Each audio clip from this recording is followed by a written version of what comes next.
যে সুখে life lead করেছে তার অর্ধেকও আমরা করতে পারি না। তারাই আসলে শান্তির, সুখের, আনন্দের সময়টা তারা কাটিয়েছে। তাহলে সম্মানিত সুধীমণ্ডলী, পুরো আমি আপনাদেরকে বোঝানোর চেষ্টা করছি যে ইসলামিক লাইফস্টাইল নিয়ে why we should talk about Islamic lifestyle, কারণ পুরো সিস্টেমটাকে তারা কলাপস করেছে, করাপ্ট করেছে। The food habit, the lifestyle, the sleeping style,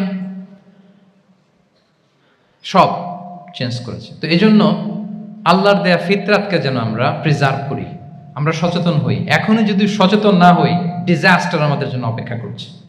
just wait and see. তাহলে ইসলামিক লাইফস্টাইল হচ্ছে একটা ফিতরা বেসড লাইফস্টাইল। এই ফিতরাকে আমাদেরকে প্রিজার্ভ করতে হবে। তাহলে 3টা পয়েন্ট বলে ফেলছি অলরেডি, যদি আপনাদের মনে থাকে। প্রথমে কি বলেছিলাম? হালাল, হালাল দিয়ে জীবন সাজাবো। 2 নম্বরে প্রোডাক্টিভিটির জন্য কি করব? রাতে দেরি করে ঘুমাবো। তাহলে আগে আগে ঘুমাবো, ফলে আগে আগে ঘুম থেকে জেগে কাজ শুরু করব। 3 নম্বরে ফিতরা, মানে আল্লাহর দেয়া প্রাকৃতিক যে নিয়ম, মানে আলোর সাথে সাথে আমার জীবন শুরু, আলো নাই আমিও ঘুমাই পড়বো। কি বলেন?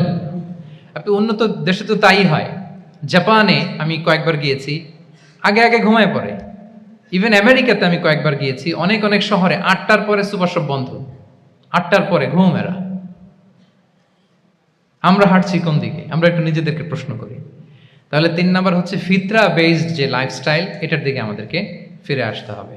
4 নাম্বার হচ্ছে মডেস্টি, শালীনতা। One of the core values of Islamic lifestyle. এই শালীনতা আমরা হারাতে বসেছি। মডেস্টি বললে অনেকে শুধু কাপড় চোপড় নিয়ে চিন্তা করে যে ছোট কাপড়, বড় কাপড়। Modesty is not about only clothing, but also your behaviour, your dealing, your overall character. শুধু আপনি মডেস্টি, শালীনতা বললে কাপড় চোপড় নিয়ে চিন্তা করবেন না। এটা আপনার মডেস্টি ইন ইউর স্পিচ, আপনার কথার মধ্যেও, শব্দ চয়নে মডেস্টি থাকতে হবে, আপনার বিহেভিয়ারে মডেস্টি থাকতে হবে, আপনার ডিলিংসে মডেস্টি থাকতে হবে। এই শালীনতা আমরা হারাচ্ছি। তার বিপরীতে আমাদের সমাজে অশ্লীলতার প্রসার হচ্ছে, লাজুকতা হারিয়ে যাচ্ছে। লাজুকতা, লজ্জা শরম থাকা, এটা যে কত বড় নেয়ামা। যেই জাতি একবার এটা হারিয়ে ফেলে, আর কোনো কিছু দিয়ে, জোড়াতালি দিয়ে এটা তারা রিভাইভ করতে পারে না। এই যে ওয়েস্ট তো এখন যা যা আমাদেরকে শিখাইছে, যেটাকে আমরা স্ট্যান্ডার্ড মনে করি, আবার তারা ফিরতেছে। এই যে ডিভাইসের কথা বলছি না, আপনি অস্ট্রেলিয়ার খোঁজ খবর নেন, যারা খোঁজ নিয়েছেন তারা জানেন আন্ডার 16 কোনো বাচ্চা সোশ্যাল মিডিয়া ইউজ করতে পারে না অস্ট্রেলিয়াতে। 1 মাস অ্যাপ্লাই করে, কান্ট্রি ওয়াইড অ্যাপ্লাই করে দেখায় ফেলছে। Facebook, including Facebook, WhatsApp, Twitter, TikTok, 10টা অ্যাপস যেগুলো বাচ্চাদের মধ্যে এডিকশন নিয়ে আসে, এগুলো সব বন্ধ। জানেন এই নিউজটা? জানেন? মানে ফিরতেছে, উল্টা ফিরতেছে। এই যে শালীনতার কথা আমরা বলি, এটা হারাচ্ছে। রাসূল সাল্লাল্লাহু আলাইহি ওয়াসাল্লাম বলেন, যার শালীনতা নাই, ইযা লাম তাসতাহি ফাসনা মা শি'তা, যখন তোমার লজ্জা শরম থাকবে না, যা মনে চায় তাই করো। শিশু মুহাম্মদ চলে গেল সেই বনু সাআদে। ছোট্ট মুহাম্মদ কাঁদে না, কাঁদে না কখনো। ক্ষুধা লাগলেও কাঁদে না, ব্যথা পেলেও কাঁদে না। কিন্তু ছোট্ট মুহাম্মদের প্রাইভেটসের জায়গা থেকে কাপড়টা যখন সরে যেত, শিশু মুহাম্মদ কেঁদে দিত। সুবহানাল্লাহ, শালীনতা। ইযা লাম তাসতাহি ফাসনা মা শি'তা। রাসূল সাল্লাল্লাহু আলাইহি ওয়াসাল্লাম বলেছেন, যদি তোমার লজ্জা শরম না থাকে, লজ্জা শরমের মাথা যদি তুমি খাও, তুমি সব করতে পারবা, তোমাকে দিয়ে সব সম্ভব। তাহলে এই শালীনতা, এটা অনেক বড় নেয়ামা।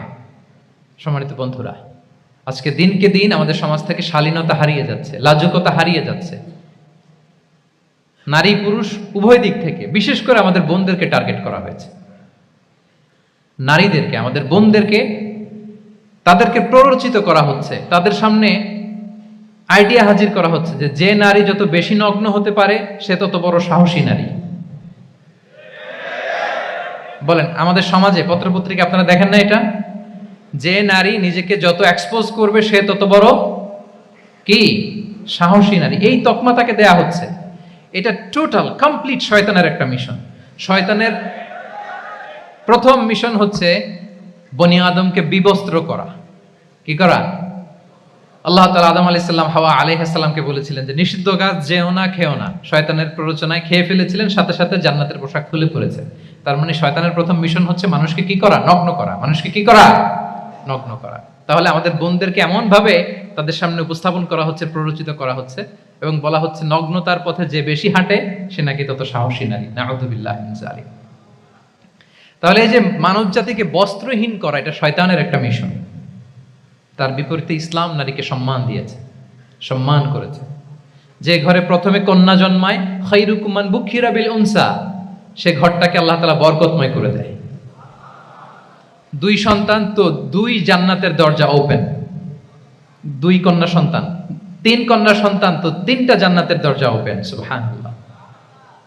স্ত্রী হয়ে যখন ঘরে যাবে, যে ব্যক্তি তার স্ত্রীর কাছে সেরা, পরিবারের কাছে সেরা, সে সবার কাছে সেরা, সে আল্লাহর কাছে সেরা। সুবহানাল্লাহ। এবং কোন মা যদি সন্তান জন্ম দিতে যে মারা যায়, কিয়ামতের দিন আল্লাহ তাআলা ওই মাকে শহীদদের কাতারে দাঁড় করাবেন। আর যদি সেফলি সন্তান ভূমিষ্ঠ হয়, আল্লাহ বলে মায়ের পায়ের নিচে ওই সন্তানের বেহেশত। সুবহানাল্লাহ।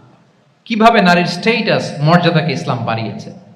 এবং এই যে ইসলাম যে নারীকে যে ভিআইপি হিসেবে কনসিডার করে, হ্যাঁ, ইসলামের দেয়া নারীর ড্রেস কোড নিয়ে আমাদের অনেকের কত কথা, কত ক্রিটিক। এটা কেন করে? কারণ Islam consider women as a queen.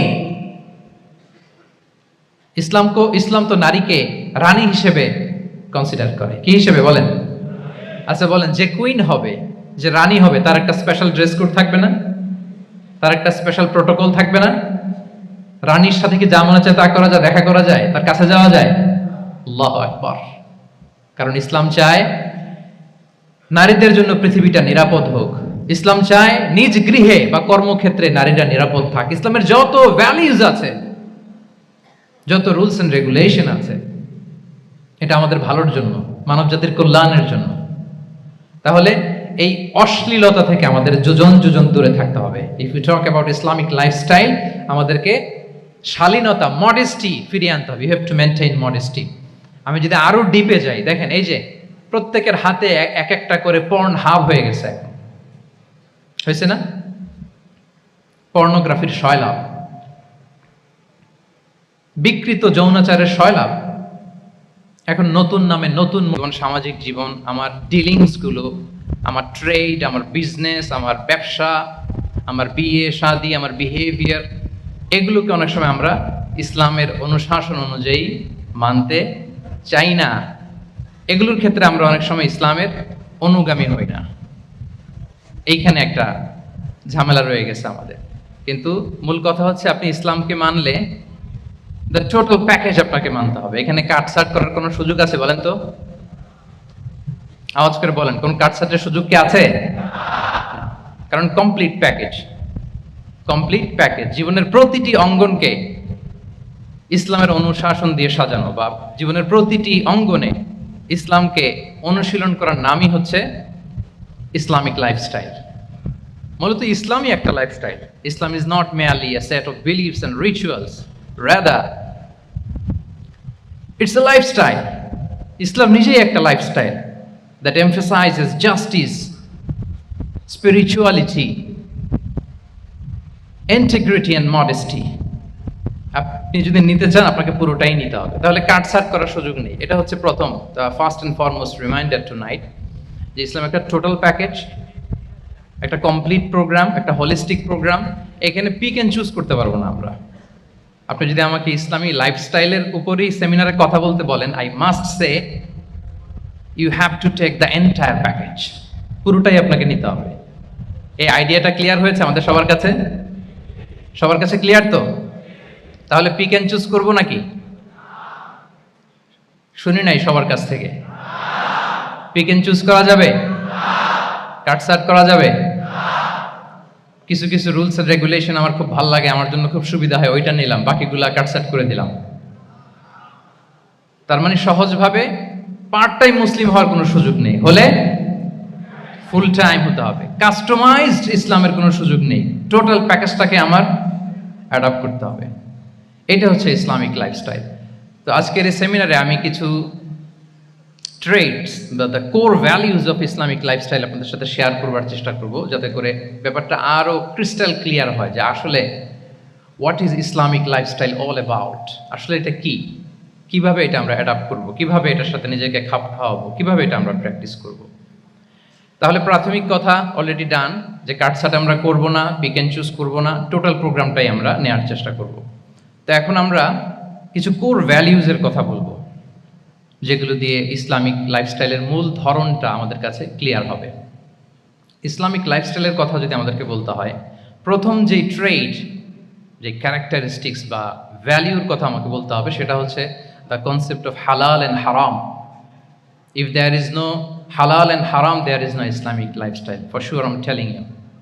যদি হালাল হারাম না থাকে, এটা যদি আমরা মেনটেন না করি, এটা কোশ্চিন কালো ইসলামিক লাইফস্টাইল হবে না। আপনাকে হারাম থেকে যোজন যোজন দূরে থাকতে হবে, আর হালাল দিয়ে জীবনটাকে সাজাতে হবে। কারণ যেখানেই হালাল সেখানেই বারাকা। রিপিট, আমি আবারও বলছি, যেখানেই হালাল সেটার মধ্যে কি? হারামে কোনো বারাকা আছে? হারামে আছে অস্থিরতা, সাময়িক উন্মাদনা, এর ভেতরে বারাকা নাই। হালালের ভেতরে আল্লাহ তাআলা বারাকা ঢুকিয়ে দিয়েছে। আচ্ছা, আপনারা বলুন তো, গরুর গোশত খাওয়া এটা হালাল না হারাম? হালাল। কুকুরের গোশত খাওয়া হালাল না হারাম?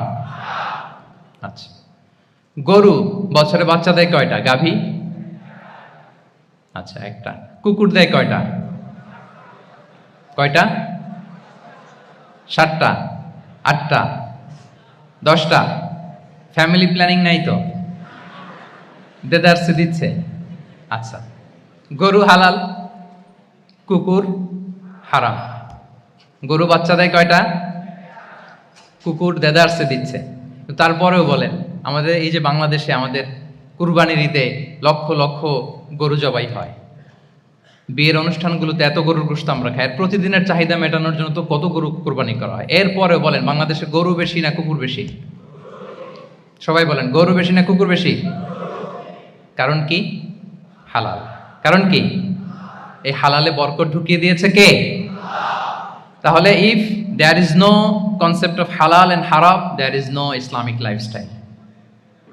প্রথম core value of Islamic lifestyle হচ্ছে আপনাকে হালাল দিয়ে আপনার জীবনকে সাজাতে হবে। লা ইয়াদখুলুল জান্নাতা জাসাদুন গুযিয়া বিল হারাম। হারাম খেয়ে বর্ধিষ্ণু যে দেহ, সে দেহ আল্লাহর জান্নাতে প্রবেশ করবে না। মানে whatever you consume, it should be halal. এটা হালাল হইতে হবে। শুধু যেটা আপনি খাচ্ছেন এটাই না, কুলু মিম্মা ফিল আরদি হালালাম তাইয়্যিবা, আল্লাহ তাআলা বলেছেন যেটা কনজিউম করবো হালাল হবে, হালাল হতে হবে। তো এটা শুধু এত ন্যারো কনসেপ্ট না, আপনার জীবনের সবটাই হালাল হতে হবে। ইউর ফুড শুড বি হালাল, ইউর ড্রিঙ্ক শুড বি হালাল, ইউর ইনকাম শুড বি হালাল, ইউর ফ্যাশন শুড বি হালাল, ইউর এন্টারটেইনমেন্ট শুড বি হালাল। সব কিছু হালাল হইতে হবে। আমরা অনেকে যে ভুলটা করি, আমরা খাওয়ার ক্ষেত্রে শুধু হালাল খুঁজি, এরকম অনেকে করে, কিন্তু অন্যান্য ক্ষেত্রে হালাল হারামের বাছ বিছান নাই। আমি একটা উদাহরণ প্রায়ই দেই, দেখবেন যে আমাদের বাংলাদেশের সরকারি অফিসগুলোতে তো ঘুষ চলে নাকি? আল্লাহ ঘুষ থেকে এই জাতিকে তুমি হেফাজত করো। আচ্ছা, দেখবেন যে আমাদের বিভিন্ন সরকারি অফিসগুলোর মুসলিম কর্মকর্তারা, তারা ওয়াইন খায় না। আমি দেখেছি, থাইল্যান্ডে গিয়েছে, চায়না গিয়েছে অফিসের কাজে, ওখানে হালাল রেস্টুরেন্টগুলো খোঁজে, কারণ মুসলিম, তার হালাল খাইতে হবে। তো সে ওয়াইন খায় না, পর্ক খায় না, কারণ ইসলামে এটা হারাম। আবার অনেক হিন্দু কর্মচারী, সে আবার গরুর গোশত খায় না, কারণ কি তার ধর্মে ওইটা হারাম। কিন্তু এই মুসলিম কর্মচারী, হিন্দু কর্মচারী দুইজনের নির্বিশেষে মাশাআল্লাহ ঘুষ খায়। এরকম হয় না? দেখেন, মুসলিম ওয়াইন খায় না, পর্ক খায় না, তার ধর্মে হারাম। আমার হিন্দু ভাই গরুর গোশ খায় না, এটা তার ধর্মে হারাম। কিন্তু ঘুষ আবার দুই ধর্মে হালাল নাকি? হ্যাঁ, হালাল। তার মানে ওই যে pick and choose, you got the point, right? Pick and choose করেছে যে আমার ধর্মের এই এই নিয়ম আমি মানব, কারণ এটা আমার জন্য খুব ফ্লেক্সিবল, এটা খুব ভালো লাগে। কিন্তু যেটা কঠিন হয়ে যাচ্ছে, যেটা তার বিরুদ্ধে দাঁড়াচ্ছে, ওইটা সে মানে না। তাহলে পিক এন্ড চুজ করার কোনো সুযোগ। আমরা আমাদের গোটা জীবনকে হালাল দিয়ে সাজাইতে হবে, তাহলে your lifestyle will be Islamic lifestyle. এই কথাটা কি বুঝতে পেরেছেন? তাহলে ইউর ফুড শুড বি হালাল, ইউর ড্রিঙ্ক শুড বি হালাল, ইউর ফ্যাশন শুড বি হালাল, ইউর ইনকাম শুড বি হালাল, ইউর এন্টারটেনমেন্ট শুড বি হালাল, even your relationship should be হালাল। ব্যাপার কি, এটার এত আওয়াজ বেড়ে গেল?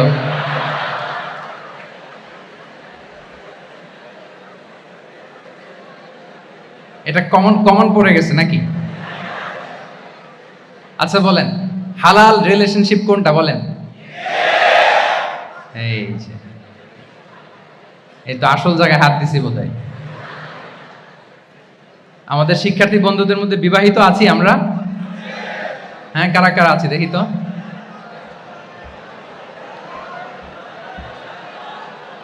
দেখি দেখি, মাশাআল্লাহ মাশাআল্লাহ, ঠিক আছে ঠিক আছে। আমাদের বোনরা উপরে আছেন, মাশাআল্লাহ, অনেকে হাত তুলেছেন, আলহামদুলিল্লাহ। এই তো আমাদের যারা হাত তুলছেন তাদের জন্য একটা তাকবীর দেই আমরা, আল্লাহু আকবার। এই যে আপনারাই বলেছেন, আমার কোনো লিগ্যাল অপিনিয়ন দেওয়ার প্রয়োজন হচ্ছে না, যে হালাল রিলেশনশিপ হচ্ছে বিয়ে। তাহলে বিয়ের বাইরে যদি আমার কোনো রিলেশনশিপ থাকে, হালাল না হারাম? ফতোয়া দিচ্ছে কে? আমি? আপনারাই দিচ্ছেন। বলেন, বিবাহ পরবর্তী কোনো যদি এক্সট্রা ম্যারিটাল রিলেশনশিপ থাকে, এটা ইসলামে হালাল না হারাম? তাইলে pre marriage relationship, after marriage relationship, এটা শরীয়তে হারাম। তো এই হারাম যদি আমি এই হারামের সাথে যদি নিজেকে জুড়ে দেই, তাহলে আমার লাইফস্টাইল এটা ইসলামিক লাইফস্টাইল হতে পারে না। আমরা বিয়ের মতো পবিত্র বন্ধনের মধ্য দিয়ে আমরা আমাদের দাম্পত্য জীবনকে উপভোগ করব। আল্লাহ তৌফিক দান করুক। এই যে অনেকে হাত তুলে ফেলছে, মাশাআল্লাহ, তার মানে সেকেন্ড ইয়ারে আছে, ফার্স্ট ইয়ারে আছে, থার্ড ইয়ারে আছে, আলহামদুলিল্লাহ, হালাল রিলেশনশিপে তারা গিয়েছে, মাশাআল্লাহ। তাহলে হালাল এন্ড হারামের ব্যাপারে যদি আমরা বলি, আমাদের পুরো জীবনের প্রতিটি অঙ্গন আমরা হালাল দিয়ে সাজাবো। কি বলেন? পারা যাবে তো ইনশাআল্লাহ? হারামের সাথে আমাদের কোনো সম্পর্ক আছে? হ্যাঁ, আমরা সবকিছু হালাল দিয়ে সাজাবো তো? হারামকে আমরা না বলে দিব, না, নো। আজকের এই জহির রায়হান মিলনায়তন, না এটা কি নাম, জহির রায়হান মিলনায়তনের এই হলরুম থেকে হারামকে আমরা লাল কার্ড দেখাই দিলাম। কি বলেন? হারামকে আমরা নো বলবো, আওয়াজ করে বলুন, নো। ওকে, নো টু হারাম। তাহলে the concept of halal and হারাম আশা করি আমাদের কাছে ক্লিয়ার। আমরা হালাল দিয়ে নিজেদের জীবনকে সাজাবো, হারামের সাথে আমাদের কোনো সম্পর্ক নাই। তাহলে একটা ট্রেড আমরা শেয়ার করলাম, একটা কোর ভ্যালু শেয়ার করলাম, যে আমরা যদি হালাল মেনটেন করতে পারি আমাদের জীবনে, এটা হচ্ছে one of the core values of Islamic lifestyle. 2 নম্বর হচ্ছে, ইসলামিক লাইফস্টাইলটা বেসিক্যালি এটা একটা প্রোডাক্টিভ লাইফস্টাইল। মানে ইসলামী লাইফস্টাইল আমাদেরকে প্রোডাক্টিভ হতে উদ্বুদ্ধ করে। আপনার দিন শুরু হবে অনেক সকালে, প্রোডাক্টিভিটি নিয়ে অনেক লম্বা আলোচনা করা যেতে পারে। আমি ছোট্ট একটা পয়েন্ট যদি আজকের এই হলরুমে শেয়ার করি প্রোডাক্টিভিটি নিয়ে, যে ইসলামিক লাইফস্টাইল হচ্ছে আপনি একেবারে সকাল সকাল আপনার দিন শুরু করবেন। Early to bed and early to rise makes a man healthy wealthy. সবাই তো শিখেছি এটা, যে আগে আগে ঘুমোতে যাও, আগে আগে ঘুম থেকে জাগো, তুমি ধনী হবে, তারপর তুমি প্রজ্ঞাবান হবে, তুমি সুস্বাস্থ্যের অধিকারী হবে। এটা হচ্ছে ইসলামিক লাইফস্টাইলের একটা কোর ভ্যালিউ। সকাল সকাল দিন শুরু করা, মানে সানরাইজের আগে আমার সকাল শুরু হবে। কাজী নজরুলের যে কবিতা, সূর্যি মামা জাগার আগে উঠবো আমি জেগে, পড়েছি আমরা সবাই, কিন্তু হয়তো মানা হয় না। তো এই যে সকাল সকাল ঘুম থেকে ওঠা, এটা যদি আপনার মধ্যে না থাকে, এটা ইসলামিক লাইফস্টাইল হতে পারে না। You must be a morning person. সকাল সকাল উঠতে হবে। আপনার সময় এমনভাবে মেনটেন করবেন আপনি, যে সকাল সকাল ফজরের পর থেকে আপনি অ্যাক্টিভ। তার মানে you have to wake up early, you have to sleep early. একজন মর্নিং পারসন যদি না হন, এটা ইসলামিক লাইফস্টাইল হবে না। এর কারণ আল্লাহ রাসূল সাল্লাল্লাহু আলাইহি ওয়া আলিহি ওয়াসাল্লাম আমাদেরকে সকালে জেগে থাকার ব্যাপারে ইন্সপায়ার করেছেন, এবং তিনি দোয়া করেছেন এই উম্মার জন্য স্পেশালি, যে এই সময়টা এটা ফুল অফ বারাকা, ফুল অফ ব্লেসিংস। তিনি দোয়া করেছেন, আল্লাহুম্মা বারিক লি উম্মতি ফি বুকুরিহা। আল্লাহ এই উম্মতের বুকুরটা, মানে সকালের সময়টা, লেটস সে সানরাইজের পরে 3-4 ঘন্টা, এই সময়টাকে আল্লাহ আপনি বরকত দিয়ে ভরে দেন। এই সময়টাতে ঘুমানো যাবে না। এটা হচ্ছে বরকতের সময়। এবং আল্লাহ রাসূল সাল্লাল্লাহু আলাইহি সাল্লাম যদি কোনো সামরিক অভিযান প্রেরণ করতেন, এই টাইমে প্রেরণ করতেন, এই বুকুরের টাইমে। এবং সাহাবারা তাদের কোনো ট্রেড ক্যারাভান, ব্যবসায়িক কাফেলা যখন সেন্ড করতেন, এই টাইমটাতে সেন্ড করতেন, কারণ এই টাইমটাতে বারাকা। তো এখন নিজের সাথে মিলিয়ে নেন যে এই টাইমটাতে আমরা কি করি। আমি জানি না আপনাদের কি অভ্যাস। আমি এসে তো শুনলাম যে জাহাঙ্গীরনগর বিশ্ববিদ্যালয়ে নাকি যতজন শিক্ষার্থী, মানে ততজনের জন্য এখানে আবাসনের ব্যবস্থা আছে। বাংলাদেশের কোনো ইউনিভার্সিটিতে নাকি এটা নাই। আলহামদুলিল্লাহ, অসাধারণ প্রিভিলেজ, এখানে অনেক সুন্দর সুযোগ। তো এখন বলেন, আপনাদের সকালের রুটিন কি বলেন? ঘুমিয়ে থাকেন না জেগে থাকেন? হ্যাঁ, আচ্ছা, ফজরের পরে আমরা ঘুমাই কারা কারা দেখি? সর্বনাশ। আচ্ছা ঠিক আছে, হাত নামান। আচ্ছা, ফজরের পরে আমরা একটু এক্সারসাইজ করি, পড়াশোনা করতে বসি কারা কারা? মাশাআল্লাহ, আছে কিছু, ঠিক আছে, হাত নামান। এবার দুইবারের একবারও যারা হাত তুলেননি তারা হাত তুলেন। আপনারা কি করেন? এইটা এইটা হ্যাঁ, ডিভাইস। তো সম্মানিত সুধী মণ্ডলী, আল্লাহুম্মা বারিক লি উম্মতি ফি বুকুরিহা। আপনারা আমাকে এনেছেন ইসলামিক লাইফস্টাইল নিয়ে বলতে, তো আমাকে বলতেই হবে ফজরের পরে ঘুমানো চলবে। প্রথমে আমরা হারামকে না বলে দিলাম, এবার আমরা না করে দিব কোনটাকে? হ্যাঁ, ফজরের পরে আজকে থেকে কোনো ঘুম চলবে। যদি আপনি চান একটু একটু দূরে সরাইতে হবে, এই যে ড্রোনগুলো একটু একটু দূরে সরাইতে হবে। ফজরের পরে আজকে থেকে আমি এখানে জবরদস্তি করব না, শুধু আপনাদের সামনে আমি প্রেজেন্ট করছি। যদি সেমিনারের যে টপিক নিয়ে আপনারা শুনতে এসেছেন, এটা যদি আপনি অ্যাডাপ্ট করতে চান, অনুশীলন করতে চান, হ্যাঁ, ফজরের পরে আজকে থেকে কোনো ঘুম চলবে। এই সময়টাতে অনেক বারাকা আছে। তো কি করতে হবে? এটার জন্য আগে আগে ঘুমোতে হবে। কি বলেন? অনেকে ফজরের এই বরকতময় সময়টা তারা ঘুমাতে ঘুমাতে মিস করে। এর কারণ দেরিতে ঘুমোতে যাওয়া। আগে আগে ঘুমানোর অভ্যাস করতে হবে। কিন্তু আগে তো ঘুম আসে না, তাই না? এই যে ডিভাইস আমাদেরকে ঘুমাতে দেয় না, আমাদের শান্তির ঘুম কেড়ে নিছে এই ডিভাইস। এই ডিভাইস অ্যাডিকশন, স্ক্রিন আসক্তি, এই স্ক্রিন আসক্তি আমাদের শান্তির ঘুমকে কি করেছে? কেড়ে নিয়েছে। আল্লাহ তাআলা রাতকে বানিয়েছেন ঘুমের জন্য। ওয়াজআলনাল লাইলা লিবাসা। লিবাস মানে আবরণ। আমি রাতকে বানিয়েছি পোশাকের মতো আবরণ করে, যে আবরণ রাত্রিবেলা নিঝুম নিঝুম নিস্তব্ধ অন্ধকার দিয়ে ছেয়ে দেয়। ফলে মেলাটিন নামে একটা হরমোন নিঃসরিত হয়, আমাদের ঘুম ঘুম ভাব আসে। ঘুমের জন্য আল্লাহ তৈরি করেছেন রাতকে। এরপরে আল্লাহ তাআলা বললেন ওয়াজআলনান নাহারা মাআশা, আর দিনকে বানিয়েছি আমি প্রাণ চঞ্চল করে, দিনে আমরা কাজ করব। তাহলে রাতে আগে আগে ঘুম, আর দিনের বেলা আল্লাহ তাআলা আমাদেরকে কাজ করার জন্য সৃষ্টি করেছেন। কিন্তু এই সাইকেলটাকে আমরা ঘুরাই ফেলছি। রাতে যত দেরি করে আপনি ঘুমাবেন, সকালে ঠিক তত দেরি করে আমাকে উঠতে হয়, ঠিক কিনা বলেন? তাহলে ফজরের পর বকুর পিরিয়ড অফ টাইমটাকে কাজে লাগাতে হলে রাতে আমাদেরকে আগে ঘুমাতে যেতে হবে। রাতে কি করতে হবে? আগে ঘুমোতে যেতে হবে। তাহলে এক নম্বরে কি বললাম? কনসেপ্ট অফ হালাল এন্ড হারাম। দুই নম্বরে বললাম প্রোডাক্টিভিটি।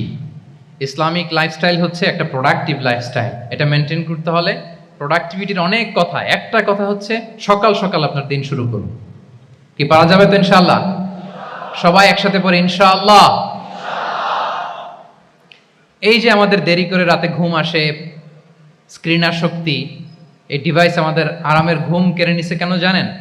এর কারণ হচ্ছে আল্লাহর দেয়া যে ফিতরাত, এই ফিতরাতকে আমরা উল্টে দিয়েছি। ফিতরাত শব্দটার সাথে আপনাদের পরিচয় আছে? হ্যাঁ, the innate characteristics of a human being. একটা মানুষের যে যে ক্যারেক্টারিস্টিক্স, যে ইননেট স্বভাব দিয়ে আল্লাহ তাআলা তৈরি করেছেন, নেচার, এটাকে আরবিতে বলে ফিতরাত।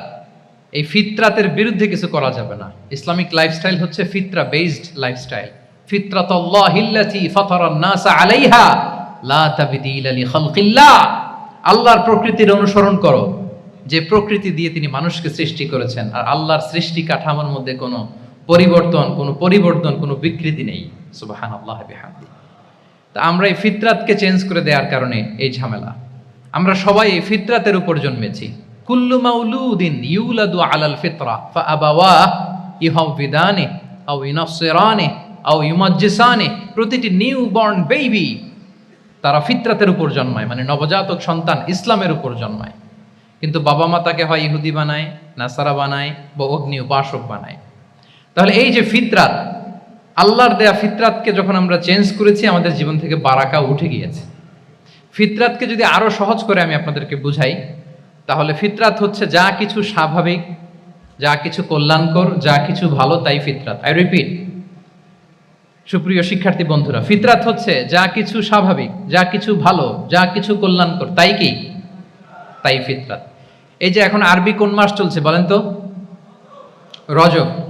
এই রজব মাসের ২৬ তারিখ দিবাগত রাত্রে আল্লাহ রাসূল সাল্লাল্লাহু আলাইহি ওয়াসাল্লাম ঊর্ধ্ব জগতের একটা ভিজিটে গিয়েছিলেন। আমরা জানি না সবাই? হ্যাঁ, ইসরা মেরাজের কথা আমরা জানি। সো এই মেরাজ রজনীতে আল্লাহ রাসূল সাল্লাল্লাহু আলাইহি ওয়া আলিহি ওয়াসাল্লাম ফিতরাত, মানে what is the essence of ফিতরা, এটা বোঝানোর জন্য এই হাদিসটা আমি শেয়ার করছি। মেরাজে যখন গেলেন, জিবরিল আলাইহিস সালাম ওনাকে দুইটা পেয়ালা দিলেন। তিনি বললেন, উচি চুবি ইনা আইন, আমাকে দুটি পেয়ালা দেয়া হলো। ফি আহাদিহিমা লাবান ওয়া ফিল আখারি খামর, এক পেয়ালায় ছিল দুধ, আরেক পেয়ালায় ছিল মদ। ফা আখাযতুল লাবান ওয়া শারিবতু, যখন দুইটা অপশন দেয়া হলো, দুইটা পেয়ালা, আমি দুধের পেয়ালাটা নিলাম এবং সেটা পান করলাম। তখন জিবরিল আলাইহিস সালাম বললেন, আসাবতাল ফিতরা, মানে you are guided to the ফিতরা, আপনি সঠিকটাই নিয়েছেন, যেটা ফিতরা, যেটা নেওয়া উচিত আপনি ওইটাই নিয়েছেন। তাহলে এখন আরো সহজ হবে, যদি দুইটা পেয়ালা দেয়া হয়, একটা মদের পেয়ালা আর একটা দুধের পেয়ালা, তো আমরা নিব কোনটা বলেন? হ্যাঁ, তাইলেই ফিতরা হবে। তাহলে কি হবে? তাহলে যেটা স্বাভাবিক, যেটা কল্যাণকর, যেটা আমাদের জন্য ভালো, সেটা হচ্ছে ফিতরাত। তাহলে মদের পেয়ালা, দুধের পেয়ালা, কোনটা নিব? সবাই নিব তো নাকি? আমাদের রুচির যে দুর্ভিক্ষ চলতেছে, অনেকে মদের পেয়ালাই নিয়ে নিবে। কি বলেন? আচ্ছা না একদল, তারা কি করে? ওইটা চুজ করে ফেলবে। এবার বলেন, আমরা কোন পেয়ালা নিব, মদের না দুধের? আমাদের ঐতিহ্য, আমাদের রুচি, আমাদের মূল্যবোধকে ধ্বংসের যত আয়োজন দরকার, সব সেটআপ চারদিকে আছে। আল্লাহর ফিতরাতকে ধ্বংস করে দেওয়ার শয়তানি সব আয়োজন আমাদের চারিদিকে। বাট আপনাকে রাইট থিংটা চুজ করতে হবে। তাহলে রাসূল সাল্লাল্লাহু আলাইহি ওয়াসাল্লামকে দুধ দেয়া হলো, মদ দেয়া হলো, তিনি নিলেন দুধের পেয়ালা। তাহলে এটা হচ্ছে ফিতরাত। এটা কি? ফিতরাত। এভাবে সব কিছু চেঞ্জ করে দেয়া হয়েছে। সব কিছু, আমাদের লাইফস্টাইল চেঞ্জ করে দেয়া হয়েছে, আমাদের ফুড হ্যাবিট চেঞ্জ করে দেয়া হয়েছে, আমাদের খাদ্যাভ্যাসের মধ্যে পরিবর্তন। দেখবেন যে এখন আমরা যা খাই, আগে কিন্তু এটা খাইতাম না। এখন আমরা প্রসেসড ফুড খাই, হ্যাঁ, ফাস্ট ফুড খাই, জেনেটিক্যালি মডিফাইড যে ফুডগুলো আমরা খাই, এরপরে ল্যাব মিট, কত যে ভয়ঙ্কর। আপনারা জেনে থাকবার কথা যে ল্যাবে তৈরি মাংস দেখেছেন নাকি আপনারা? প্রাকৃতিক মাংসের কোনো ছিটে ফোটা নেই, কিন্তু এটা গরুর মাংস হয়ে গেছে, ওইটা মানুষ খাচ্ছে। মানে আমাদের লাইফস্টাইলও করাপ্টেড, আমাদের ফুড হ্যাবিটও করাপ্টেড, আমাদের স্লিপিং সাইকেলটা করাপ্টেড, সব কিছু করাপ্ট করে দেওয়া হচ্ছে। এবং এটার প্রভাব পড়েছে আমাদের শিশুদের মধ্যেও। দেখবেন যে শিশুরা সবজি খেতে চায় না। আমার তো 2 মেয়ে আছে, আমি তো দেখি বাসায়, বা অনেকের কমপ্লেনগুলো আমরা শুনি। আমাদের এখনকার বাচ্চাদেরকে ভেজিটেবলস দিলে খায় না, মাছ দিলে খায় না, অর্গানিক ভালো ভালো খাবার দিলে শাকসবজি খায় না। কি খাবে জানেন? সসেস খায়, সসেস, হটডগ খায়। হ্যাঁ, ওই যে আপনি অর্ডার দিয়ে বার্গার এনে দিবেন, পিৎজা এনে দিবেন, ওইটা খাবে। তারপর ইনস্ট্যান্ট নুডলস খাবে, স্যুপ খাবে, ফ্রোজেন যত মিল আছে এগুলো খাবে, টিনজাত খাবার যেগুলো দীর্ঘদিন সংরক্ষণ করে রাখা হয়। তো বলেন, আজ থেকে 30 বছর আগে আমাদের বড়রা কিংবা আমাদের শিশুরা, আমরা কেউ কি এই খাবার খেয়েছি বলেন তো? আওয়াজ করেন, খেয়েছি কেউ? Entire system. কেন আমরা ইসলামিক লাইফস্টাইল নিয়ে কথা বলছি এখন? কারণ আমাদের পুরো সিস্টেমটাই, আমাদের পুরো ফিতরাতটাই ওরা চেঞ্জ করে দিয়েছে। তারপর ডিভাইস ছাড়া বাচ্চারা খেতে চায় না, কার্টুন দেখে দেখে খাওয়াতে হয় ওদের। কি বলেন? আচ্ছা বলেন তো, আজ থেকে 30 বছর পেছনে ব্যাক টু দ্য হিস্ট্রিতে যদি আমরা যাই, 70-এর দশকে, 80-র দশকে বাংলাদেশের কোনো একটা গ্রামের কথা, একটা পল্লীর কথা আপনি একটু চিন্তা করেন তো। রাত 8টার দিকে 9টার দিকে আপনি ওই গ্রামের কাউকে খুঁজে পাবেন? 70-এর দশকে 80-র দশকে একটা গ্রামের একটা গ্রামীণ একটা পরিবেশের কথা যদি চিন্তা করেন, রাত 8টায় সবার কি অবস্থা বলেন তো? আপনি তো ঘুম খুঁজে পান না, আপনার তো ইনসমনিয়া। আমাদের এখন ট্যাবলেট খাওয়া লাগে না ঘুমের জন্য? আমাদের তো ইনসমনিয়া হয়ে গেছে এখন। কিন্তু আজ থেকে বেশি দূরে না, 30 বছর আগের একটা গ্রামীণ পরিবেশের রাত 8টার পরিবেশ হচ্ছে সবাই ঘুম। আমরা তারও 2 বা 3 ঘন্টা পরে ডিনার করব, কিন্তু ওনাদের মাগরিবের আগে বা পরে ডিনার করে ফেলছে, এশার নামাজ পড়েই কি 1-2 জন না, পুরো গ্রাম জামাতে ঘুম। পুরো গ্রাম জামাতের সাথে ঘুম। তো যে লোকটা 8টার দিকে ঘুমালো, উঠবে কখন বলেন? রাত 3টার পর ওর ঘুম আসবে? আর হ্যাঁ, ঘুমেরও তো একটা লজ্জা শরমের ব্যাপার আছে। আর কত থাকবে এখানে? কি বলেন? আপনি তো ঘুমাতে যান রাত 2টায়, আর আজ থেকে 30 বছর আগে আমার বাংলাদেশের একটা গ্রামীণ পরিবেশে রাত 8টার দিকে সবাই ঘুম। আমরা এখন যেই টাইমটাতে ঘুমোতে যাই, ওই সময় ওনাদের অর্ধেক ঘুম শেষ। ফজরের নামাজ পড়ে আমাদের বাপ চাচারা কি করতো? হ্যাঁ, একটু ব্যাক টু দ্য হিস্ট্রিতে তাকান না। ফজরের নামাজ পড়ে এক বল পান্তা ভাত খাইতো। আমরা তো এখন এতটুকু খাইলে আমাদের এটা বার্ন করার জন্য দৌড়াইতে হয় 5 কিলো, জিমনেশিয়ামে যাইতে হয়, কত আয়োজন, কত ওয়ার্কআউট করা লাগে। এক বল কাঁচামরিচ দিয়ে, পোড়ামরিচ দিয়ে ভাত খেয়ে চলে যাইতো ফসল খেতে। দুপুরে আবার এক বল, খাইতে বসলেই এক বল। আমরা সারা মাসে খেতে পারি না এক বল। আচ্ছা, কি খেত? খাওয়ার আইটেমটা দেখেন তো। কোনো ফরমালিন আছে? কথা বলেন। কোনো মেডিসিন ছিল না, একেবারে ফ্রেশ, হ্যাঁ, পিওর অর্গানিক। নিজেদের মাঠ থেকে আনা যে ধান, ঢেকি ছাটার ধান দিয়ে ভাত খেত। বাড়ির পুকুরের মাছ, কোনো ফরমালিন নাই।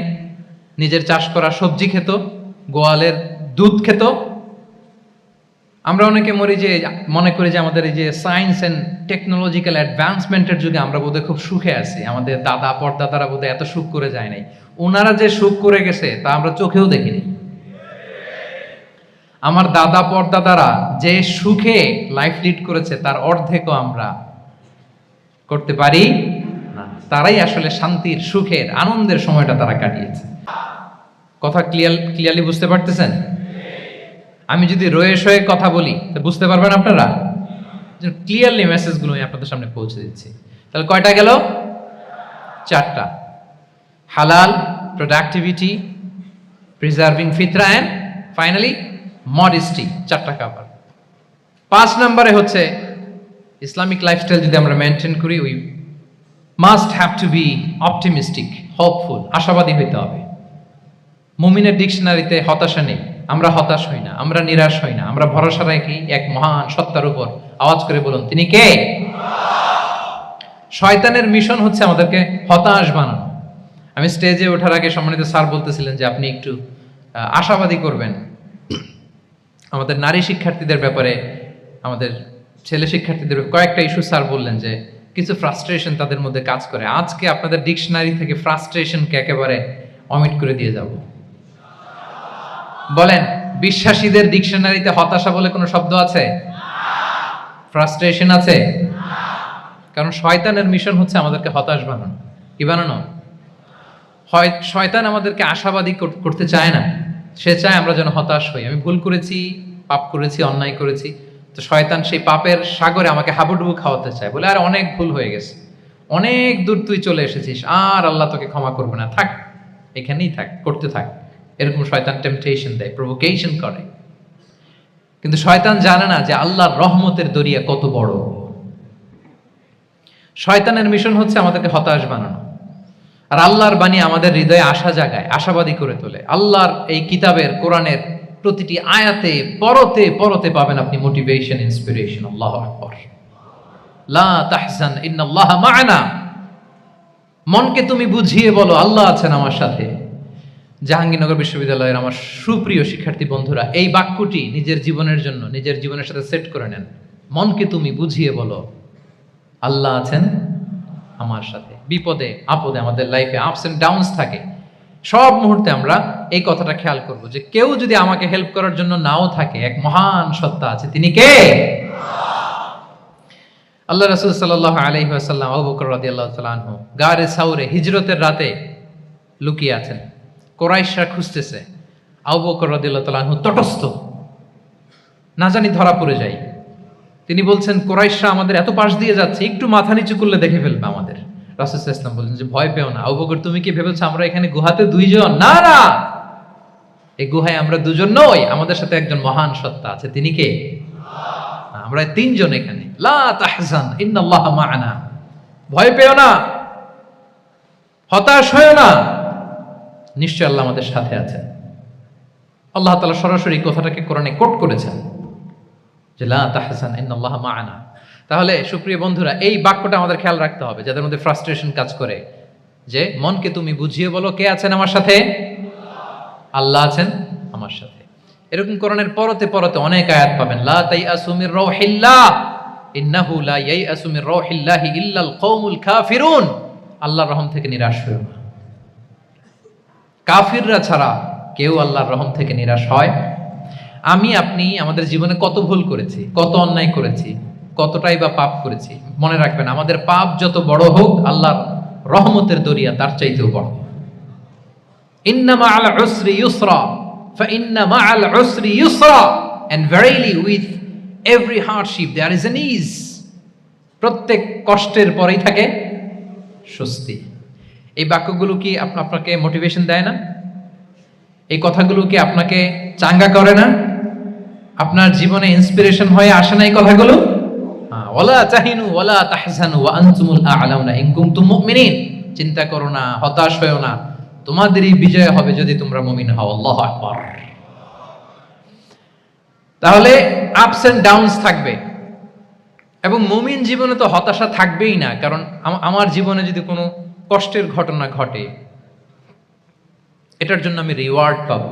আমি যদি অসুস্থ হই, আমার প্রত্যেক অসুস্থতার কারণে আমার পাপ মোচন হয়। সুবহানাল্লাহ পড়েন। আপনার জ্বর হয়েছে, এই জ্বরের কারণে আল্লাহ আপনার গুনাহ মাফ করবেন। আপনি ব্যথা পেয়েছেন, অসুস্থ হয়েছেন, আল্লাহ তাআলা গুনাহ মাফ করে দিবে। তাহলে হতাশার কোনো সুযোগ আছে বলেন? না।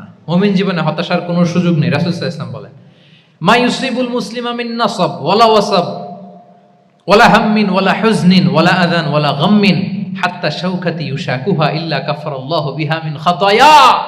মুমিন জীবনে যত ব্যথা, কষ্ট, দুঃখ, এমনকি ফল পাড়তে যে গাছের কাটার খোঁচা যদি খান, রাসূল সাল্লাল্লাহু আলাইহি ওয়াসাল্লাম বলেন ওই খোঁচার ব্যথার কারণে আল্লাহ তোমার গুনাহ মাফ করে দেয়। কেউ অসুস্থ হয়ে রাসূল সাল্লাল্লাহু আলাইহি ওয়াসাল্লামের কাছে আসলে রাসূল সাল্লাল্লাহু আলাইহি ওয়াসাল্লাম কি বলতেন জানেন? কেউ জানেন? লা বাস আলাইক তুহুরুন ইনশাআল্লাহ। তিনি বলতেন, আরে don't worry about it, it will cleanse up your scenes. ভয় পেও না, আরে এই অসুস্থতা, এটার কারণে আল্লাহ তোমার গুনাহ মাফ করে দিবে। সুবহানাল্লাহ। তাহলে অসুস্থ ব্যক্তি আর উজ্জীবিত হতো না? রাসূল সাল্লাল্লাহু আলাইহি ওয়াসাল্লাম অসুস্থ ব্যক্তিকে দেখলেই মাথায় হাত বুলিয়ে দিতেন, দোয়া করতেন, আল্লাহুম্মা রাব্বান নাস আযহিবিল বাস ইশফি আনতা শাফি, দোয়া করে দিতেন। আর বলতেন, আরে ভয় পেও না, এই অসুস্থতা তোমার গুনাহ মাফ করে দিচ্ছে। তাহলে অসুস্থতার মধ্যেও তারা উজ্জীবিত হতো।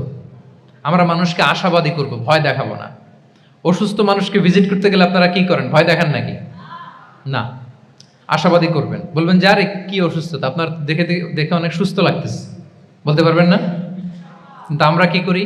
কেউ অসুস্থ হইলে ওই অসুস্থতায় সবচেয়ে কষ্ট পেয়ে যে মারা গেছে তার হিস্ট্রি বলা শুরু করি।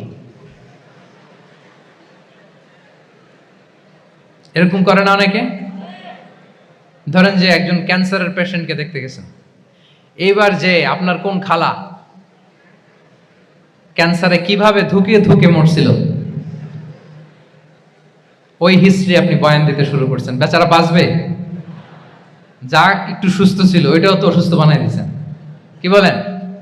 তাহলে ইসলাম আমাদেরকে আশাবাদী করে। প্রিয় ভাই এবং বোনেরা, কি করে? আশাবাদী করে। আমরা যদি আমাদের কোনো প্রিয়জনকে হারাই, আমরা আশাবাদী হয়েই হারাই, কারণ তাকে আমি চিরকালের জন্য হারাচ্ছি না। আপনি আপনার আব্বাকে হারাচ্ছেন তো কি হয়েছে? বাপ হারায় তো কাঁদবে নাস্তিক। কি বলেন? নাস্তিকদের তো মরার পরে নাকি আর কিছু নাই। হ্যাঁ, দেখবেন আপনাদের সামনে সামনে অনেক কিছু বলে যে কিছু নাই, যা দেখি না, বিশ্বাস করি না। একা একা যখন মৃত্যুর পরে কি হবে চিন্তা করে ওর দম বন্ধ হয়ে আসে। ইসলাম মানুষকে আশাবাদী করে। দেখেন আমরা কত দূর দেখি, কত দূর ভাবি। আমার দাদা মারা গেছে, এটা আমার কোনো টেনশনেরই কারণ না, কারণ আমি সবসময় ভাবি আমার দাদাকে আমি ওপারে যেয়ে পাবো, আমার আব্বাকে আমি হারিয়েছি তো ওপারে পাবো, আমার বন্ধুকে আমি হারিয়েছি, কাছের বন্ধুটা যে আমার জন্য খুব ইন্সপিরেশন ছিল, সাময়িক বিচ্ছেদ এটা আমাদের জন্য, কারণ আমরা ওই জগতে বিশ্বাস করি। আল্লাহু আকবার। তাহলে হতাশা আমাদের ডিকশনারিতে আজকে থেকে রাখা যাবে। ইসলামিক লাইফস্টাইল যদি মেনটেন করতে চান, you have to be optimistic. Clear কথাটা? আচ্ছা, এরপরে গ্রেটফুলনেস, 6 নাম্বার।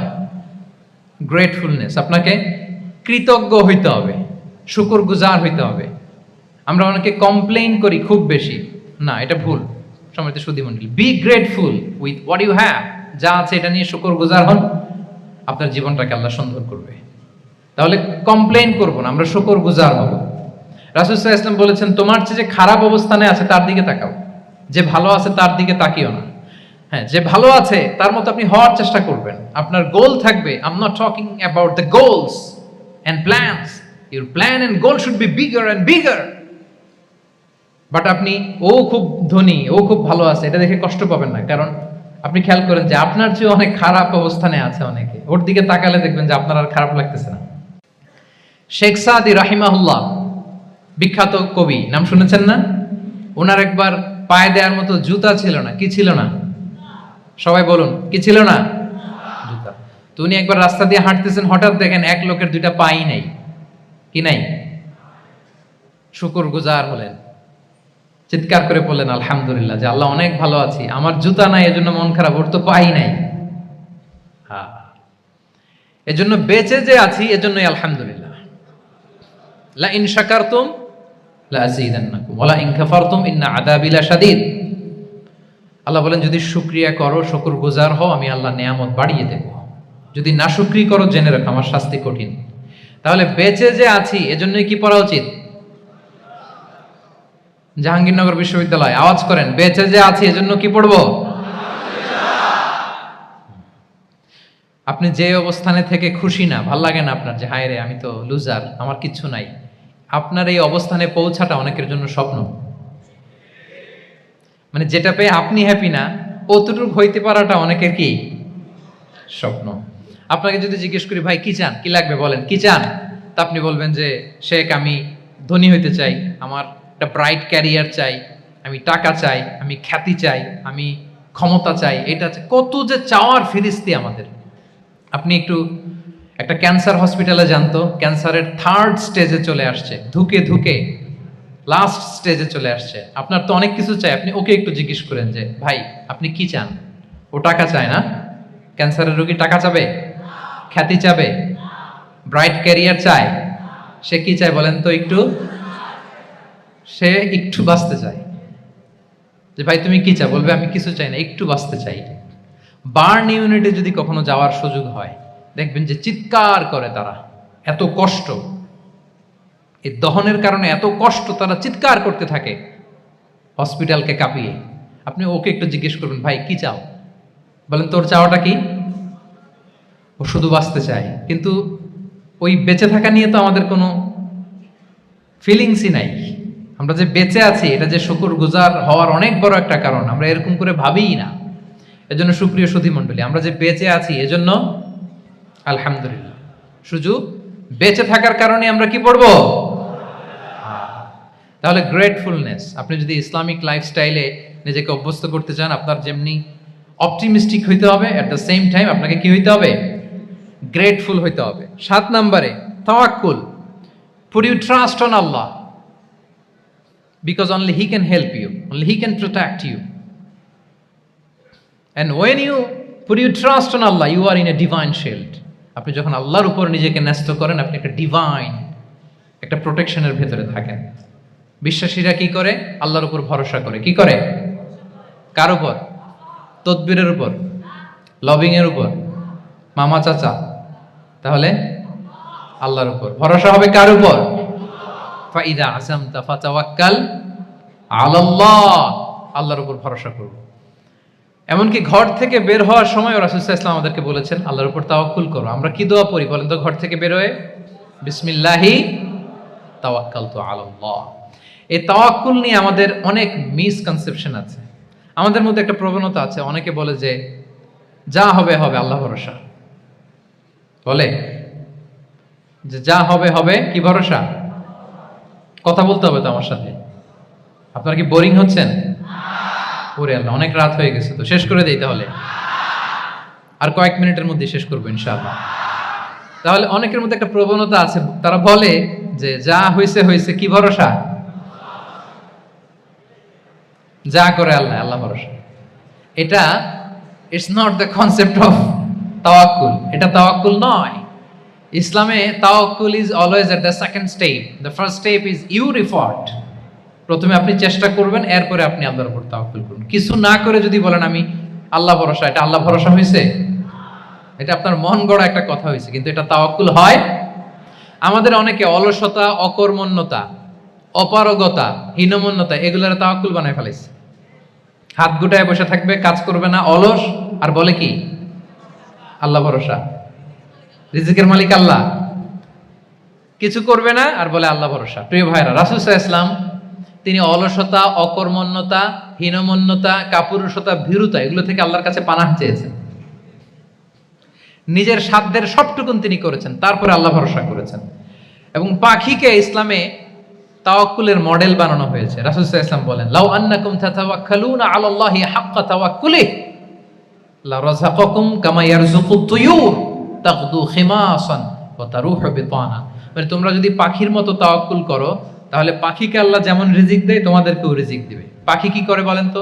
প্রতিদিন সকালবেলায় ওর ঘরের ভিতরে বসে বলে যে আল্লাহ ভরসা। বলে? বরঞ্চ কি করে সে? সকাল সকাল কিচির মিচির রবে দিক দিগন্ত মাতিয়ে সে বের হয়ে যায়, সারাদিন ঘুরতে থাকে। তাহলে খালি পেটে সকালবেলায় পাখিগুলো বের হয়ে যায়, আকাশে বাতাসে ছুটে বেড়ায়, আর বিকেল বেলায় ওদর ফুর্তি করে প্রতিটা পাখিকে তার নিড়ে ফিরিয়ে দেয় কে? আপনারা তো বোঝা অনেক সহজ। এটা তো নাকি একেবারে আপনাদের জাহাঙ্গীরনগর, এটা তো নাকি পাখিদের অভয়ারণ্য শুনলাম আমি, কখনো আসা হয়নি আমার। দিনের বেলা আসা দরকার ছিল, তাহলে আপনাদের ক্যাম্পাস বিউটি আমি দেখতে পেতাম। তো পাখি কিন্তু বসে থাকে না, সকালে কি করে? খালি পেটে পাখিগুলো বেরিয়ে যায়, ওরা ওদের রোল প্লে করে, চেষ্টা করে, এরপরে বিকেলবেলা ওদর পূর্তি করে তাদেরকে নেড়ে ফিরিয়ে দেয় কে? তাহলে পাখিকে তাওয়াক্কুলের মডেল বানানো হয়েছে। আপনি হাত গুটিয়ে বসে থেকে বললেন আল্লাহ ভরসা, এটা হয়েছে না। আপনি আপনার সর্বোচ্চটুকুন চেষ্টা করবেন, সব করার পরে এরপরে আপনি বলবেন আল্লাহ ভরসা। তাহলে তাওয়াক্কুল হলো প্রথমে যে কোনো জিনিস অ্যাচিভ করার জন্য পরিকল্পনা করা, তারপর সে পরিকল্পনা বাস্তবায়নের উপায় বের করা, তারপর বিভিন্ন উপায় উপকরণের সাহায্য নিয়ে সেটা অ্যাচিভ করার জন্য প্রাণান্তকর প্রচেষ্টা চালিয়ে যাওয়া, অবশেষে ফলাফলের জন্য কার উপর নির্ভর করা। দিস ইজ কল্ড তাওয়াক্কুল। এখন আমি কিছুই করলাম না, বললাম যে যা করে আল্লাহ, তাওয়াক্কুল হয়েছে তো না? আমাদের সমাজে দুইটা ধারণা। কেউ কেউ বলে আরে আমি তো সব করব, তাওয়াক্কুলের দরকার কি? Absolutely wrong. আবার অনেকে মনে করে আল্লাহই সব করে দিবে, এটাও absolutely wrong. The concept of Islam is in between this two extreme lines. এই দুইটার মাঝখানে হচ্ছে তাওয়াক্কুল। তাহলে তাওয়াক্কুলের মেকানিজম হচ্ছে আমার সাধ্যের সবটুকুন আমি করব, তারপরে আল্লাহ সাহায্য আসবে, সেজন্য আমি তাওয়াক্কুল করব। আপনারা মুসা আলাইহিস সালামের ঘটনা জানেন। উনি যখন বনী ইসরাইলকে নিয়ে লোহিত সাগরের সামনে আসলেন, ফেরাউন তার সৈন্য নিয়ে ধাওয়া করলো, আল্লাহ তাআলা সাথে সাথে কি রাস্তা বানাই দিলেন নাকি? সাগরের মাঝখানে না। আল্লাহ বললেন আনিদ্রিব বিআসাকাল বাহর, লাঠি দিয়ে একটা বাড়ি মারো সাগরে। মুসা আলাইহিস সালাম বাড়ি না মারলে তো আল্লাহ রাস্তা বানাতে পারতেন না, না পারতেন না? পারতেন, কিন্তু এটা তাওয়াক্কুলের মেকানিজম নয়। ওনাকে বলেছেন বাড়ি মারো, উনি লাঠি দিয়ে বাড়ি মারলেন, বিশাল রাস্তা হয়ে গেল।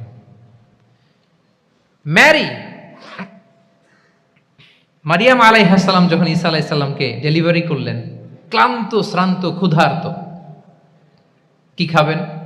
আল্লাহ তাআলা বললেন ওয়াহুজ্জি ইলাইকি বিজিযইন নাখলাতি তুসাকিত আলাইকি রুতাবান জানিয়া। মানে মারিয়াম একটু কষ্ট করে উঁচু হয়ে পাশে একটা খেজুর গাছ আছে, ওটা ডাল ধরে টান দাও, টসটসে পাকা খেজুর পড়বে নিচে, ওটা খাও। উনি টান না দিলে আল্লাহ এমনি অটোমেটিক্যালি পাঠাতে পারতেন না খেজুর? আল্লাহ পাঠাননি। তাহলে এই পৃথিবীর সিস্টেম হচ্ছে আপনাকে কষ্ট করতে হবে, আপনার রোলটা আপনাকে প্লে করতে হবে। ইসলামে তাওয়াক্কুল is always at the second step, the first step is your effort. আপনাকে চেষ্টা করতে হবে, তারপরে আপনি তাওয়াক্কুল করবেন, তাহলে এটা প্রপার তাওয়াক্কুল হবে। তাহলে এখন থেকে হাত গুটিয়ে বসে থেকে আল্লাহ ভরসা বলবেন? বলবেন? আমরা এটা ভুল করে ফেলি, রাসূল সাল্লাল্লাহু আলাইহি ওয়াসাল্লাম, ওনার কাছে আল্লাহর সাহায্য আসতো, জিবরিল আলাইহিস সালামও আসতো, তারপরেও কখনো তিনি নিজের ভাগ্য আল্লাহর হাতে ছেড়ে দিতেন না। আমাদের মতো যা করে আল্লাহ ভরসা বলে কখনো নিজের ভাগ্য আল্লাহর হাতে ছেড়ে দিতেন, বরং নিজের সাধ্যের সবটুকুন দিয়ে তিনি চেষ্টা করতেন। তারপর তিনি ভরসা করতেন কার উপর? আপনি হিজরতের ঘটনাটা দেখেন। আল্লাহ যেদিন বললেন যে আজ রাতেই তুমি আর আবু বকর হিজরত করো, রাসূল সাল্লাল্লাহু আলাইহি ওয়াসাল্লাম ওই দিন দুপুরবেলা আবু বকর রাদিয়াল্লাহু তাআলা আনহুর ঘরে গেলেন। তিনি কখনো দুপুরবেলা বেরোন না, তিনি কখনো মাস্ক পরে বেরোতেন না। সেদিন তিনি মাস্ক পরে বেরোলেন, খারাজা মুতাকান্নিয়ান, মুখ ঢেকে বেরোলেন। আবু বকর রাদিয়াল্লাহু তাআলা আনহুর ঘরে যেয়ে বলেন, আবু বকর আখরিজ মান ফিল বাইত, ঘরে যারা আছে বের করে দাও, প্রাইভেট আলাপ আছে।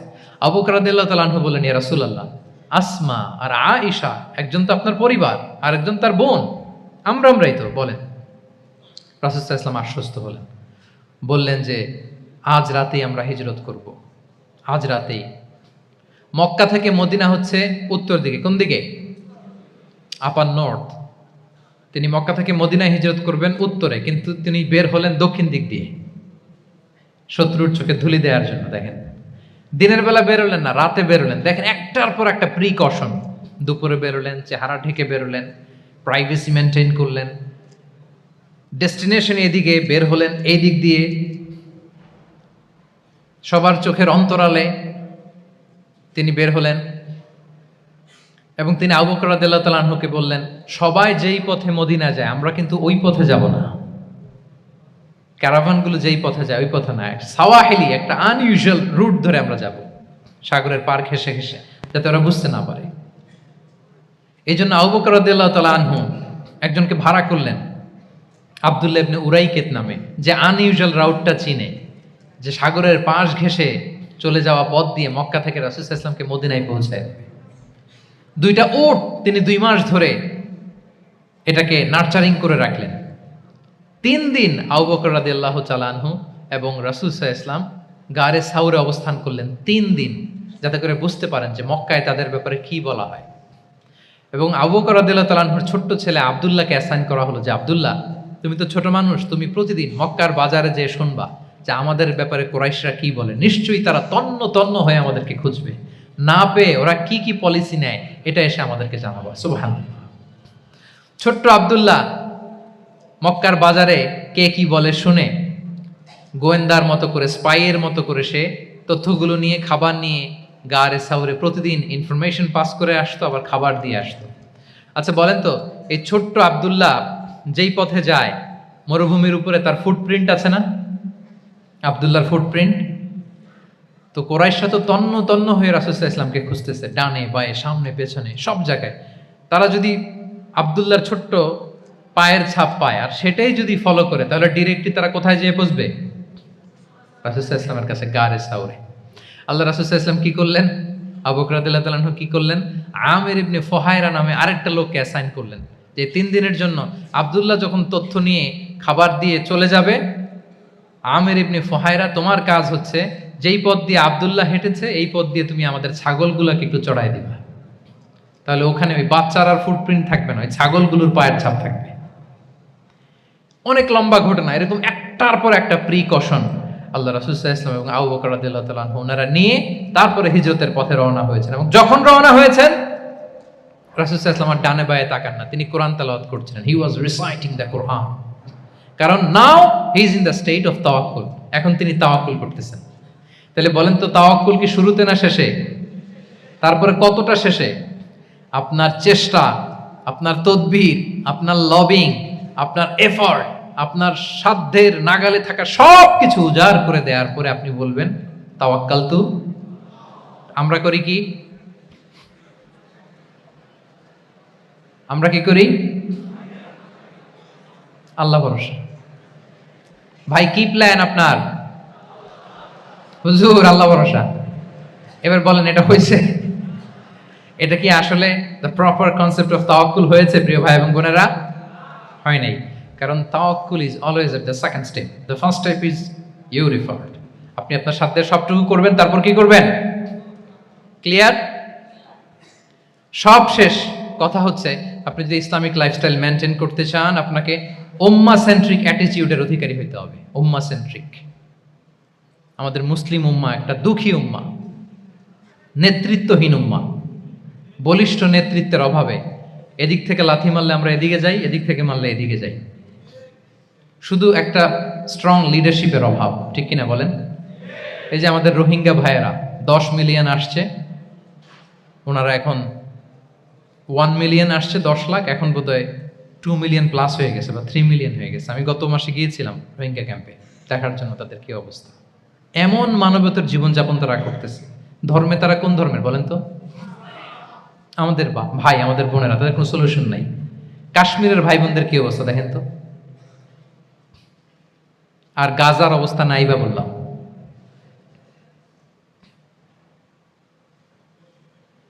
পাখির মতো গুলি করে মারা হয়েছে, মসজিদ ধ্বংস করা হয়েছে, এমনকি খ্রিস্টানদের গির্জা ধ্বংস করা হয়েছে। একটা লিডারশিপের, একটা স্ট্রং লিডারশিপের অভাবে আজকে আমাদের এই অবস্থা। এই জন্য আপনি যদি ইসলামিক লাইফস্টাইলের কথা বলেন, অফকোর্স আপনাকে উম্মাহ সেন্ট্রিক মেন্টালিটির হতে হবে। এই দুঃখী উম্মাকে নিয়ে আপনার প্রজেক্ট থাকতে হবে। আমরা আমাদের নিজেদের শক্তি, সম্ভাবনা, ঐতিহ্য এগুলো একেবারে ভুলতে বসেছি। আমরা যে যোদ্ধা ছিলাম, আমরা যে বিজয়ী ছিলাম, আমরা বেমালুম ভুলেই গিয়েছি। জ্ঞান বিজ্ঞানে একসময় আমরা লিড দিয়েছি, ঠিক কিনা বলেন? আমাদের জাবের ইবনে হাইয়ান ছিল, আমাদের আল বিরুনি ছিল, আমাদের আল ইদ্রিসি ছিল, আমাদের আল ফারাবি ছিল। এই নলেজ এখন ওয়েস্টে ট্রান্সফার হয়েছে, সেই নলেজ আবার ট্রান্সফার হয়ে আমাদের করতলগত একদিন হবে ইনশাআল্লাহ। তো এই প্রজেক্ট তো আমাদের নাই। একদিন যে আমাদের হাতে আসবে, হুজুর আল্লাহ ভরসা নাকি? শুধু আল্লাহ ভরসা বলে বসে থাকলে হবে? সেলফ সেন্টার্ড হওয়া যাবে না, উম্মাহ সেন্ট্রিক আমাদেরকে হইতে হবে। উম্মার জন্য আপনার হৃদয়ে একটা দরদ থাকতে হবে। অন্যের জন্য কাজ করার একটা মেন্টালিটি আমাদের গ্রো করতে হবে। যারা অন্যের জন্য করে তারা জানে যে এটাতে কি সুখ, কি মজা। আপনি অন্যকে দান করে দেখেন, একটা সুখানুভূতি আপনার মধ্যে কাজ করবে। এবং রাসূল সাল্লাল্লাহু আলাইহি ওয়াসাল্লাম বলেন, আল্লাহু ফি আউনিল আবদি মা দামাল আবদু ফি আউনি আখিহি। আল্লাহ তাআলা ততক্ষণ পর্যন্ত বান্দার সাহায্যে থাকে, ওই বান্দার, যতক্ষণ পর্যন্ত এই বান্দা তার ভাইয়ের সাহায্যে থাকে। এজন্য আমাদের প্রতিটি কাজে, পদক্ষেপে আমাদের নির্যাতিত ভাইয়েরা যেন তারা আমাদের চিন্তায় থাকে, তারা যেন আমাদের দোয়ায় থাকে, আমাদের সহযোগিতায় থাকে, এবং উম্মার জাগরণে যেন নিবেদিত হয় আমাদের সকল এফোর্ট, সকল প্রজেক্ট, সকল প্রচেষ্টা। কি পারা যাবে কিনা বলেন? উম্মার জন্য এরকম স্যাক্রিফাইসিং মেন্টালিটি আমাদের থাকার দরকার আছে না নাই বলেন? তাহলে উম্মাহ সেন্ট্রিক মেন্টালিটি আমাদের করতে হবে সম্মানিত সুধী মণ্ডলী। তাহলে ইসলামিক লাইফস্টাইল নিয়ে যদি আমরা কথা বলি, আমাদের উম্মাহ সেন্ট্রিক হওয়ার কোনো বিকল্প নাই। আমি যদি পুরো আলোচনার সামারি করি, তাহলে বলতে হবে, শুরুতে আমি যেটা বলেছিলাম যে এখানে পিক অ্যান্ড চুজ করে ইসলামিক লাইফস্টাইল অ্যাডাপ্ট করার আমাদের কোনো সুযোগ, মনে আছে যে কথা দিয়ে শুরু করেছিলাম? পিক অ্যান্ড চুজ করা যাবে মন মতো? না, পুরোটাই মানতে হবে। এবং 8টা, মোস্ট লাইকলি 8টা core values of Islamic lifestyle আমি আপনাদের সাথে শেয়ার করেছি। একটু যদি রিকল করি, 1 নম্বরে কি বলেছিলাম বলেন তো? হালাল, হালাল মেনটেন করতে হবে, হারামের সাথে আমাদের কোনো সম্পর্ক। 2 নম্বরে প্রোডাক্টিভিটি। 3 নম্বরে ফিতরা বেসড লাইফস্টাইল হতে হবে। 4 নম্বরে মডেস্টি। 5 নম্বরে হতাশ হওয়া যাবে না, মনকে তুমি বুঝিয়ে বলো আল্লাহ আছেন আমার সাথে, অপটিমিজম। তারপরে আল্লাহর উপর ভরসা করা, গ্রেটফুলনেস। 7 নম্বরে কোনো কিছু না করে, হ্যাঁ, সব কিছু করার পরে, মাশাআল্লাহ, অ্যাবসলিউটলি রাইট আনসার। সব কিছু আমার সাধ্যের সবটুকুন করার পরে কি করব? কার উপর তাওয়াক্কুল করব? এবং আমরা উম্মাহ সেন্ট্রিক চিন্তা লালন করব, উম্মাহ কেন্দ্রিক। পারা যাবে তো? এই কোর ভ্যালিউজ গুলো যদি আপনি মেনটেন করেন, this would be the Islamic lifestyle. সম্মানিত সুধী, ইসলাম আমাদেরকে যে লাইফস্টাইল প্রেসক্রাইব করেছে, সেই প্রেসক্রাইব লাইফস্টাইলই আমাদেরকে সাবস্ক্রাইব করতে হবে। এর বাইরে মুসলিমের কোনো লাইফস্টাইল থাকতে পারে? এর বাইরে অন্য কোনো লাইফস্টাইল আল্লাহর কাছে গ্রহণযোগ্য হতে পারে? আল্লাহ তাআলা আমাদের সবাইকে কথাগুলো বোঝার ও আমল করার তৌফিক দান করুন। সম্মানিত সুধী মণ্ডলী, আমি আবারও পাঠশালাকে শুকরিয়া জানাই, বিশ্ববিদ্যালয় কর্তৃপক্ষকে শুকরিয়া জানাই, এবং দীর্ঘ 1 ঘন্টারও বেশি সময় ধরে আপনারা যারা এই লম্বা আধুনিক যুগে ইসলামিক লাইফস্টাইল শিরোনামের এই সেমিনারে অংশগ্রহণ করলেন, আপনাদের সবাইকে আবারও প্রাণ ঢালার শুভেচ্ছা এবং অভিনন্দন জানিয়ে আমার আলোচনা এখানেই আমি শেষ করছি। হাদা মা ইনদি ওয়াল ইলমু ইনদাল্লাহি আলাইহি তাওয়াক্কালতু ওয়া ইলাইহি উনীব।